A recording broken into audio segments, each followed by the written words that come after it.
بعد ما لقيت ختم شاهد على ايدي قررت ابعد عن الملف يومين، اتعامل مع شغلي عادي واقنع نفسي ان اللي حصل كان مجرد ضغط وتوتر او قلة نوم. بس الحاجة الوحيدة اللي ما قدرتش اتجاهلها هي الكاميرات. الاسم كله فيه كاميرات، طرقة، المكاتب، حتى قدام أوضة التحقيق القديمة. لو في حاجة بتحصل بجد لازم تكون اتسجلت. نزلت غرفة المراقبة آخر اليوم، المكان كان فاضي والنور خافت. وشاشة المونيتور القديمة بتطلع زنة واطية. العسكري المسؤول كان نايم على الكرسي. صحيت وطلبت منه يجيب تسجيل الكاميرا. بتحليل سمعت صوت الأرشيف، بصلي باستغراب وقال: يا هانم، الكاميرا اللي قدام الأوضة دي بايظة من زمان. قلت له: هات التسجيل وشغل الفيديو. الساعة كانت ظاهرة فوق الركن. 2:17 دقيقة صح. الممر فاضي والنور بيقطع، كل حاجة طبيعية. فجأة ظهر دم ماشية ناحية الأرشيف. ده في صورة. أنا فاكرة الليلة دي كويس. كنت لوحدي سيب الفيديو. في حد ماشي ورايا مش واضح، مجرد ضد نفس الروح نفس الدم. كأني نسخة ذهبية مني. رجعت شغلت الفيديو، دخلت الأرشيف، الباب اتقفل، الظل وقف قدام الباب. بعدها اختفى. العسكري قال: يا هانم، ده انعكاس نور بس. ما كنت شايفة كويس. طلبت منه يجيب تسجيل تاني بتاع أوضة التحقيق القديم. قال: مفيش تسجيل.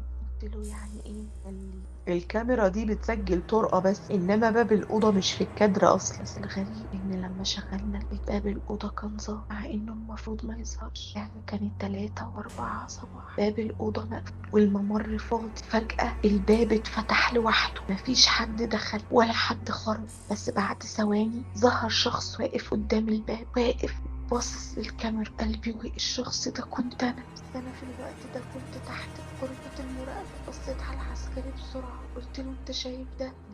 شايف ايه يا هاني؟ الممر فاضي. رجعت بصيت على الشاشة. الشخص اللي شبهي كان لسه واقف، وبعدها رفع ايده وشاور للكاميرا وكأنه عارف ان انا اللي بره. الصورة بدأت تشوش والشخص قرب من الكاميرا لحد ما بقى مالي الشاشة وهمس، والصوت خرج من سماعات المونيتور رغم ان الكاميرات دي ما فيهاش صوت. قال بصوت واطي: تحت.